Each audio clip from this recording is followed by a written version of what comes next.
Something that I've been wanting to do for a while now with a couple of fighters, and it clicked tonight. Perfect timing. We got Elias Theodorou calling in right now, and right after, we're going to be speaking to his upcoming opponent, Eryk Anders. But first, we got the man who's been a vet on Pure Evil MMA, Elias, checking in. What's going on, Elias? How you doing tonight?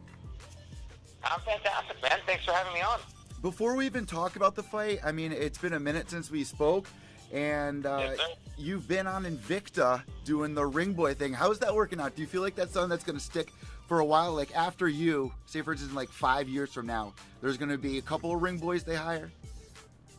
I hope so. I'm trying to break some barriers and some hearts along the way. Obviously having a blast doing it. And, the larger cause is for equality in the aspect of, not just have a ring girl, but why not have a ring boy? And I'm really thankful for Invicta for having me on as part of the team. And fun fact, I'll be at Invicta 33, December 15th, in a couple weeks' time. So listen, man, you got this upcoming fight with Eryk Anders. What do you know about him? Like before you were like matched up with him, you actually wanted to fight somebody that he fought before in Lyoto Machida last time that you were on the show. Unfortunately, that didn't work out. So was that kind of like the first time you got introduced to him was when those two fought? No, actually I was at the fight when he fought Rafael Natal in Long Island. What was that, his debut, I think? That was the first time he actually called me out. So, my ears were burning, obviously then, and, third time's a charm. He's called me out a few times, and now he gets his wish, and I get my opportunity to fight in the hometown in Toronto. What did you think about the fight that he had with Lyoto in that fight? I mean, Lyoto was coming back, he got the win, and then he disappeared to Bellator. It was wasn't that his last fight in the UFC? What did you think about Eryk's performance there? Do you see anything in there that you think you can take advantage of? Oh, definitely. All the power to him for taking that fight and going into the Dragons' hometown, much like he's doing with me. Eryk's a tough competitor. He's game. He's looking to knock someone's block off, and whether that's Machida or myself. But obviously, there's ways to exploit that in regards to him being still very green. I think he definitely has that fighter mentality, and that that true seek and destroy quality. But I think that there's many different ways to kind of take advantage of it, because like I said, he's still very green and very new. But he's a tough SOB, and I'm really excited to fight him. So this is going to be going down for UFC 231, and inside this fight, there's one thing that I can definitely expect from you. Anytime that you step in there, you kind of neutralize the fighters. Like, they can't really get around on you. I think Adam Hunter said it best. It's like, whenever a guy fights you, they can't really get to their best performance. It usually, you usually neutralize them. You feel like you can do that for Anders? Yeah, it's actually funny. A friend of mine calls me Leech from the X-Men, where I basically nullify. That's my superpower, nullifying people. In many ways, fighting is about it's an aggressive dance, and whoever can lead will win. And I'm a phenomenal dancer, and kind of to play on the words of Mike Tyson, everyone has a plan until they get punched in the face. Everyone's got a plan until they see me dance. What are you doing to get ready for this fight? Anything different? How are you preparing right now? Born ready. Most people are born in hospitals. The thing I would throw out there is the fact that this is my 10th UFC fight, and this is also my 7th southpaw. So I know exactly what a southpaw is, and I know exactly, in many ways, what Eryk Anders is going to come at. He's going to come fast and I think hard right off the bat. He feels that being in my hometown, in many ways, he's going to try and establish dominance off the bat. But I've been there before. Whether it's someone like Sam Alvey, who has triple the amount of experience in knockouts, and even longer reach, or it's someone like Dan Kelly, who pushes forward and in almost like a zombie-like state. I've done this before. Both of those were southpaws, by the way. And I'm really excited. I think Eryk Anders is, like I mentioned, a very hungry athlete who wants to really, stake his claim in the middleweight division, and he's looking to, use me as that step think that's why he obviously called me out. But as I've proved in the past, no easy puzzle to figure out. I would only argue that I've really only lost to one person, and that's a mutual opponent in Thiago Santos. And, that fight showed, that fight, Eryk Anders showed a lot of heart, a lot of balls for taking that fight on short notice. But it also showed that he made some of the same mistakes that I did 3 years ago. So that just goes back to the aspect of, he's still learning as a mixed martial artist. But I'm expecting him to bring a fight because that's what he always does. And you bring up a really good point. Like, you've kind of been in there. You've kind of fought some of the higher tier guys. I mean, he's starting to as well. But we even saw it last weekend between JDS and Tai Tuivasa. Like, sometimes people get excited and they can make the smallest mistake, but the vet is so smart. He's been there. He's seen that before. The jitters aren't getting to him. And, I feel like you definitely have the confidence there. But does it honestly add any extra pressure on you that this is going to be your 10th fight, that you are fighting in your hometown? Honestly, does that add any sort of pressure? No, it actually is a relief. And the fact that a little less traveling, I got friends and family that are able to make it. And my after party at the Pint is just around the corner. So, it's kind of ingrains every single day that I wake up, even leading into this fight, that I could even see the stadium from my house. So, extra motivation and really looking to put it on for my city. How do you see this fight going? If you can kind of preview it without giving anything away, how do you see this fight going? Obviously, you're going to say with your hand raised, but honestly, how do you see this fight going down? I think in many ways, like you kind of touched on it, I think, and I touched on it, I think Eryk's going to come out swinging in the beginning and try to look to set dominance and look to set pressure. But I think, as one can look back, I've never been outstruck in the UFC in regards to volume. Even out of the 10 fights, 8 of those have been double the actual volume of my opponents. And I think I just am able to, set the rhythm. And the longer it goes, the better I'll be able to, impose my will. Obviously, it is a fight and anything can happen, but I'm looking to just push a pace that'll create a great fight. And like you said, get my hand raised. So obviously, every time I have you come on the show, I always kind of break away from your fight because I always like to catch up with like what you're up to. So first, let me start with did you catch this weekend's fights between Wilder and Fury? Yeah, it was a great. I got kind of the highlights. I didn't see the full fight, but man, was that Undertaker gimmick on full display with Fury. Yeah. Straight meme status right there. That was literally unbelievable. I love the people who were out there that made that connection there because that's literally exactly what it was. What did you score that fight as? Did you think it was a draw? And do you think it was a little corrupt? Because there's a lot of people that, have a lot of opinions about this. A lot of people feel like the narrative was changed between the commentating. What was your honest and pure reaction to this battle? Again, someone that only saw really the highlights. I'm taking the word of those that actually saw the full fight, but I wouldn't put it past boxing because that's something that's been in kind of known and ingrained in the system that is. And unfortunately, when you put it in the hands of the judges, it's up to their discretion. Well, after 25 years, especially in MMA, we just saw the 25-year anniversary. I had Chad Skelly on. There was a controversial call there, and I was talking with him about, after this amount of time, what do you think needs to be changed inside the MMA scene, whether it be judging, whether it be, refs being qualified at a higher standard, or what would it be for you? Definitely a mixture of both. I think only people that have competed in some capacity should be an official. I think if, especially when you look at the fact that a lot of the officials originally in mixed martial arts kind of came from boxing background because they kind of used their infrastructure to build, regulations and to build commissions, et cetera, et cetera. I think there's a little bit of a bias on the boxing side to any kind of grappling or wrestling. So I think in many ways people should have some kind of qualification and some kind of, proof that they know what they're doing. All right, so before we let you go, last thing I want to talk about, are you going to be on any more book covers? Are you doing any more modeling? What do you got lined up for 2019? Yeah, no, I think we touched on it in regards to Ringboy, and I'm really excited that it's probably up to 10 plus events in some capacity in the Ringboy duties.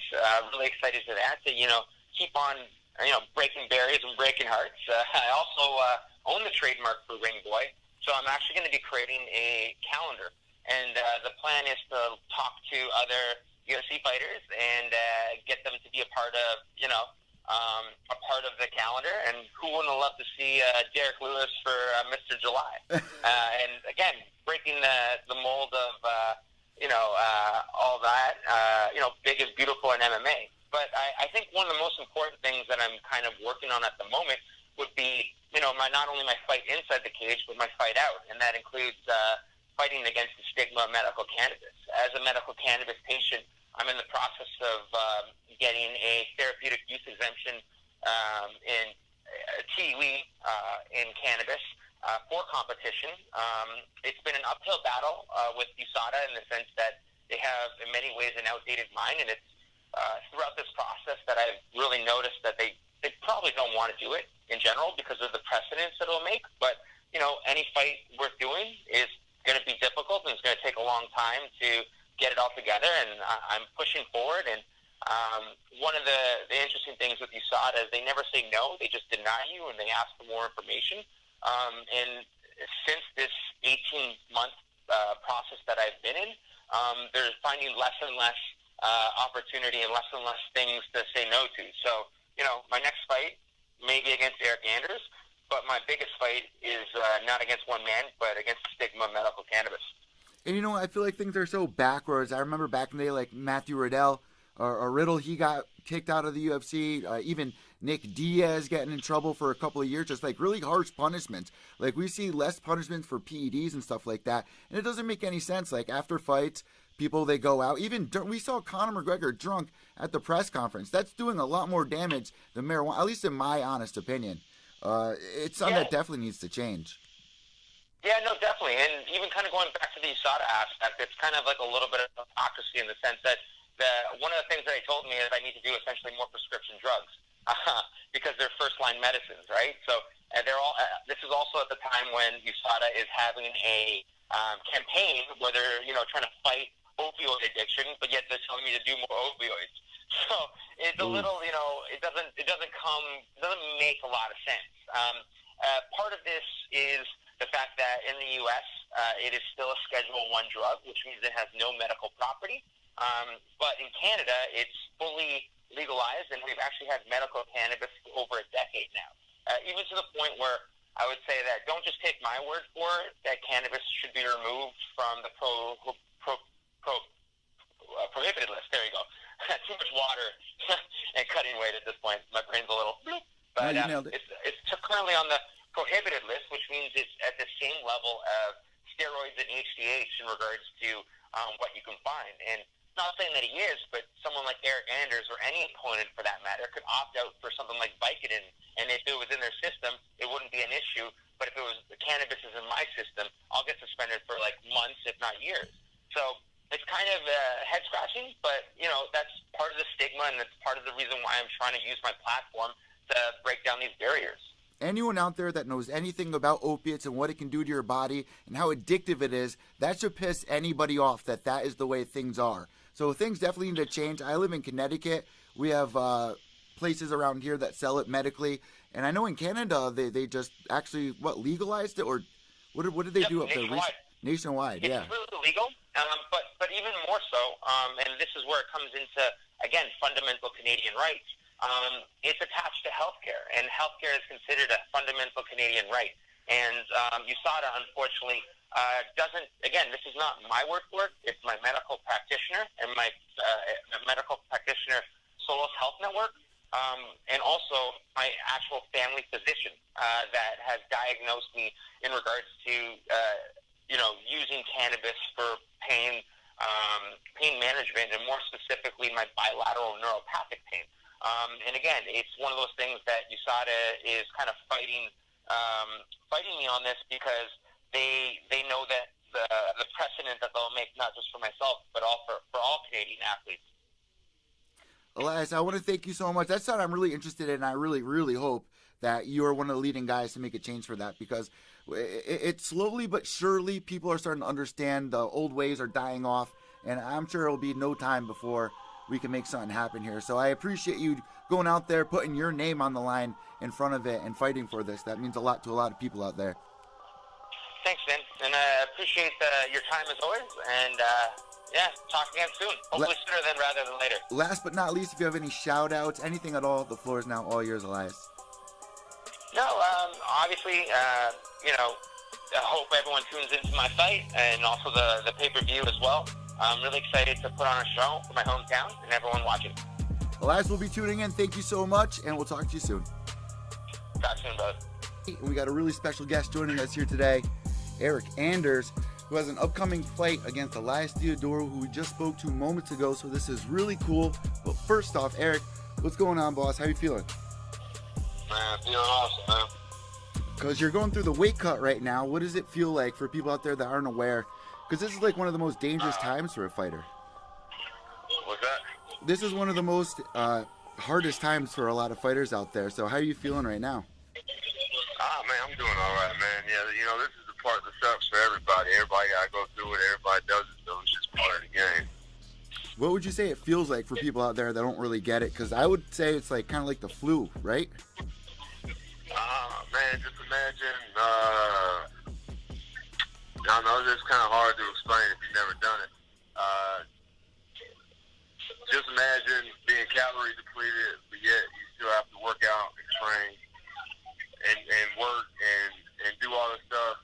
You know, some people, they get just a little bit hungry, they get cranky. Just imagine if you're really calorie depleted. So what do you guys do at this point in training? Do you just take things really light? Because I know that people are getting smarter as years go on. Like, people don't even hard spar anymore. So what are you doing this week as far as training goes to get ready? Right now, you know, we're just managing the weight cut, staying fresh, staying sharp. So just working out once or twice a day for about 45 minutes to an hour, call it a day, and then sit in the sauna, and, you know, water loading. So, you know, it's just a process. So you've actually been wanting to call out Elias for a while now. What inside of him did you always see? Because I think you called him out like on your debut, right? Not really my debut, but man, you know, he's just a ranked opponent. So man, it's nothing personal. It's just, you know, he's in front of where I'm trying to get to, so he's just on the road to the belt. Honestly, man, it's somebody really hard to fight because it seems like he neutralizes a lot of guys. How do you see this fight going? Man, you know, I think I just cut him off. I think he'll want to wrestle and clinch with me more than he has other guys in the past. You know, but you know, I'm prepared for anything that he comes out and tries to do. I mean, you actually do really good in the clinch, and you got, you know, obviously the mean left right there. And I feel like you learned a lot in your last two fights, especially going there against Lyoto. That must have been a huge stepping stone for you, where you probably got a lot out of it. And I like your 24-hour rule. Like, you just, you know, if things don't go your way, you forget about it, you move on. But what did you learn in those last two fights that you're going to apply to this one? Well, man, you know, everybody I fought is totally different, you know, totally different. I'm actually sitting next to Thiago now and that's awesome. In the sauna, you know. But, you know, they're two totally different kind of fighters. And if anything, I proved I got a chin, so, you know, I think I can take a little bit more risks now, especially with the guy that doesn't have the knockout power that some of the other guys in the middleweight division have. So I really be able to open up and take advantage of opportunities. I saw something with you and him, actually. What are you guys doing, a podcast? Did you start a podcast, or did he start a podcast? Man, yeah, I started it. You know, I'm just, you know, there's a bunch of fighters here, so, you know, I'm just trying to grab a few, and, you know, what better person to have as my first guest than my last opponent. Well, what is that like? That's got to be kind of weird, because it's obvious that you two fought. So, you know, what were you guys talking about? Is it like a little awkward at first? Man, it's not awkward for me. Like I said, man, after 24 hours after the fight, man, it's over with, done with. You know, we both signed up. He signed, I signed.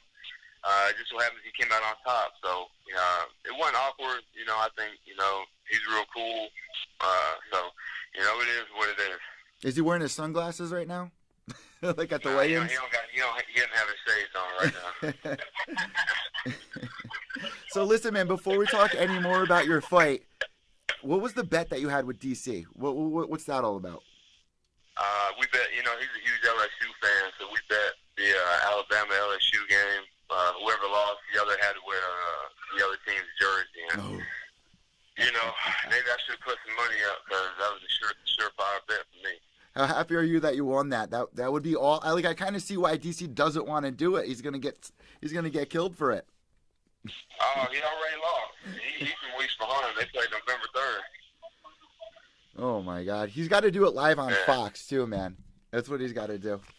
Man, I'm trying to catch him where I can get him, man. He's ducking and dodging right now. He's ducking you right now. He's not really ducking me, but man, he's a double champ too. He got a lot of obligations, a lot of stuff to do. So he's a busy guy, but I'm gonna catch up with him sooner or later, man. I got the Bama jersey on tuck just in case he decides to pop up.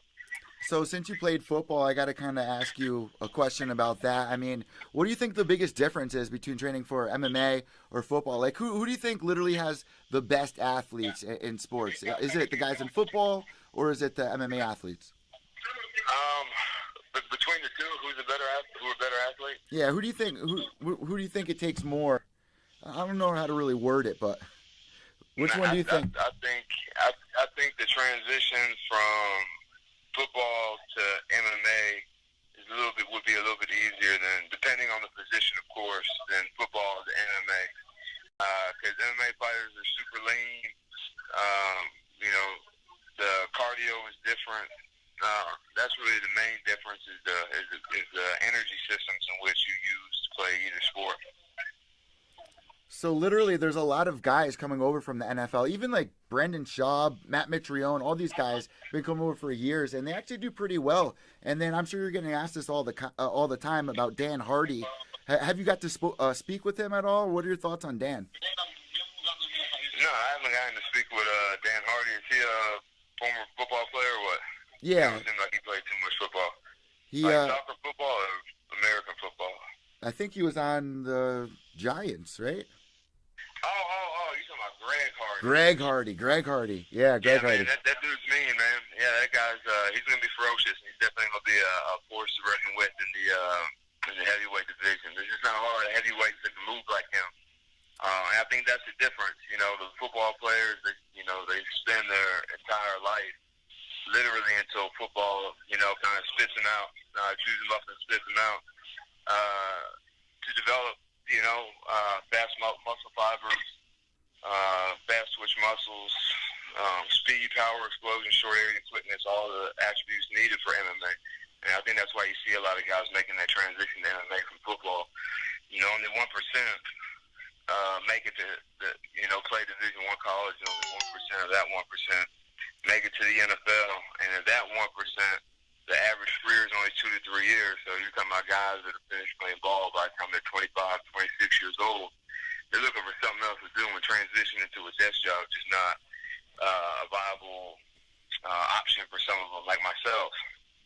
So they're looking for something else to do. They have the athleticism, they have the build, the frame, the strength, speed, quickness, and the attributes. It's not going to take any time at all for someone teaching how to wrestle, do jiu-jitsu, box, kickbox, and do those other things. Is that why you think you're so active? You've had like 13 fights now in 3 years you're going on? So obviously in football you're playing, throughout the season, just staying active. Would it be kind of weird to take a long break? Is that why you're so active right now? Man, I just enjoy fighting. I enjoy the training. I enjoy everything about it except the cutting weight. So, but that's just, a small part of it, So, I like to train with a purpose, I don't want to just train to train and not have anything on the horizon. If I'm training, working, and striving towards the fight, then it makes it easier and more enjoyable to train and do all those other things.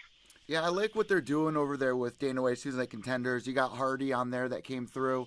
Sugar Shane O'Malley, another big name that came through on there. Antonina Shevchenko, obviously. So honestly, though, like for you you got a really good management team behind you. And I see a lot of these young guys, they don't really get like the perks of it. So for anyone out there, like I was trying to kind of talk to some of the Ultimate Fighter guys about this. What are some of the perks that you get for being with one of the top management teams like Iridium? Man, that's the thing about this, man. You know, you get with a guy that's got, you know, several other, you know, high-profile fighters. When he's talking to the matchmaker, you know, the matchmaker's got to call him, you know. So when they're talking about maybe Chito, you know, he say, hey, by the way, my man Eric needs to fight, or, however he plays the game. It just makes it a little bit easier to kind of play that game. So before we let you go, I got two more questions for you really quick. Did you catch the boxing fight that went down this weekend between Fury and Wilder? Yeah, You know, Deontay's my boy, so, you know, I got to check him out whenever he fights. What'd you think about that? Man, you know, I think he showed good resiliency. There hasn't been too many times in his career where he's been down on the scorecard noticeably. And, man, he came back and went out last round. I haven't seen the scorecards, but I have to believe it was a 10-8 round, which is what led to the tie. Well, after 25 years of the sport going on right now, we've been seeing mistakes, you know, between reffing, judging, and stuff like that. What would you like to see change in the next couple of years here? I would like for the judges to announce the score in between rounds.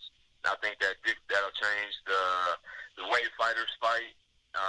Because, you know, for example, I thought I beat Machida 3 rounds to 2.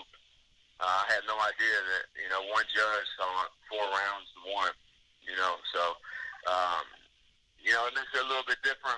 The fighters can't just coast if they know it's close, or it takes all the guessing out of it for the fighter. That's actually not a bad idea. They used to do something like that back in the day with, like, Eddie Bravo used to announce, like, what he thought the scorecard was for the round. And that can definitely help you guys in the corner of adjusting the game plan, whether to, you know, it definitely improved the fight, make it a little bit more interesting as well. I also think if you miss weight, not only should you be fined financially, but you should start the first round down a point. Ooh, that's something I haven't heard before, too. Well, man, because, you know, guys, you know, people are missing weight by like 4 or 5 pounds, so they're basically saying, fuck it, I'll give up the money at no consequence, and it's better for them because they still move forward. 2 pounds. What's that? And they still move forward. They're still talking about giving people title shots like Darren Till, who missed weight in the fight previous. You know, it's those last 2 pounds that really, you know, puts you to your threshold, brings you to your threshold to, you know, kind of that, you know, that's when it sucks the most. So if you're not even getting close to that, then you haven't put your body through what I put my body through. So, you know, why do you get rewarded? You know, you should be penalized further. There's definitely a lot of things I would like to see change that would definitely help the fighters, even with the judging aspect. I think would be a big thing. You need it though. So before we let you go, this is my last question to you. When you're going through that walkout, what exactly is going through your head? You got the music playing. What are you thinking about during those moments? Man, you know, there's not really a whole lot going on in my head. You know, all the hay's in the barn, the work's been done. It's just time to go out there and have fun and do what I do. So, you know, all I'm really thinking about is the game plan and implementing him and imposing my will and going out there and getting a victory. And last but not least, we got one fan question from you. It comes from Scott Kenyon. He says, ask Eryk if he fancies matching up with Manua at UFC London, and what are his hobbies outside of MMA? Yeah, man. You know, man, y'all don't have to ask me if I'll fight somebody. Y'all already know the answer. Anybody in the 205 middleweight division, you know, I'm down for that. So yeah, man, I would go to London and fight Jimmy, no problem, no questions asked. Just, you know, they don't have to incentivize me a little bit, but you know, at the same time, you know, they know who to call in situations like that. For hobbies, what was the second part of the question? The second part was hobbies, and kind of to go along with that, does your son kind of try to follow in your footsteps with football or wrestling right now? Yeah, I got two kids, 2 boys, 7 and 9. The 9-year-old, he's really into football and MMA. The younger one, he's into soccer and MMA, but you know, they both wrestle, they both do jiu-jitsu, they both they do everything, you know, so they're very well-rounded, totally different body types and styles and whatnot, So it's fun to see the dynamic and coach the two different kind of athletes that they are. It's a new era. That's going to be the new era of MMA right there. Bred from fighters. Absolutely. Oh, I can't wait. I can't wait for that. 10 more years we'll be covering that. That's going to be fun. And also like DC, Bisping's son, like all these guys, they got kids that are in wrestling or football. So it's going to be cool to see those genes get passed on and into the next era. But Eryk, you got this upcoming fight, man. We want to wish you best of skill. Do you have any predictions or anything at all that you would like the crowd to know before your fight? No, man, I just want to appreciate everybody who took part in this camp and helped me get ready. Everybody at SBG Alabama spot. Coaches, training partners, Vitamin Energy, Red Gear, and Infinite CBD, some of my sponsors that help, make things possible as well. Thank you so much, Eryk. Have a great weight cut, and we'll be talking to you very shortly. We wish you best of skill in this upcoming fight. Appreciate it, brother. Have a great night. Bam, Eryk Anderson. Thank you guys for getting him on. You guys requested both Elias. My shit was blowing up. Elias and Eryk Anderson, you guys wanted to come on. And the way this worked out was so perfect. It was so funny. Every time I have Elias on the show, and I went live on Gloves Off by accident because I didn't fix the stream code. So I'm going to be uploading the Elias interview, which literally went down 20 minutes ago, right before this interview, which worked out perfect because I hit Elias up. Well, actually, you guys hit Elias up to tell him to come on Pure Evil MMA. And he responded in a DM. He was like, man, I see these guys are trying to get me to come on your show again. Let's do it. So I was like, all right. And the way it works with Elias every time, he's such a busy guy that when he says, okay, I'll do it, you got to kind of let him come to you. You can't bother him. So I was like, all right. He'll text me a week later and then just be like, all right, you ready now? And that's exactly what happened once. He did it last time. It happened exactly again this time. But even better because his opponent was coming on right after. And he just kept going, I'm first. I was like, I got your opponent coming on. He's like, yeah, but I'm first. I love Elias. And I'm glad that he came on first because he has been on the show a couple of times. I'm glad I got both these guys on. Eryk Anders, man, what a run he's been on. He's must have been learning a lot fighting Lyoto. He had that brutal head kick knockout not too long ago against Tim Williams, which was literally like a football field goal kick. Absolutely really exciting fight here. UFC 231 is absolutely stacked. We're going to be doing the preview show for that tomorrow, along with announcing our UFC Pick'em winners, and also for the exclusive Pure Evil MMA chat room. If you're watching in right now, send me the DM code. And don't cheat. Don't tell anyone else. I want to see who's watching. Send me the DM code. I'm evil. And I will enter you into winning the grand prize of the giveaway, which is going to be a Robbie Lawler autograph photo. I'm Evil Eddie from Pure Evil MMA. Guys, white knuckles to the end. Subscribe down below here on YouTube and also on Instagram. You can follow me at Pure Evil MMA _ and on Twitter at Evil_Echo. We are on iTunes, Podbean, Spotify, Player FM, Stitcher, you name it. We are on there. Any kind of platform for podcasting, you can find Pure Evil MMA. And guys, go check out Gloves Off, episode 9 that just dropped. Me and James McSweeney from season 10 of The Ultimate Fighter from Team Rashad's first pick alongside Roy Nelson, Matt Mitrione, Brendan Schaub, Kimbo Slice, Rampage Jackson. We are doing a show together. We're almost at episode number 10. We have our own channel, but I'm also uploading the videos right on here because I know there's some people out there that haven't caught on yet to the new podcast. And it's also uploaded under Pure Evil MMA on iTunes, Podbean, Stitcher, Spotify, and all that good stuff. And we talk about James' KO that he had this weekend. Spinning back fist. I shared it on my Instagram. Go check the links out there. And guys, until next time, white knuckles to the end. Remember, without evil, there's no purity. Behave yourselves.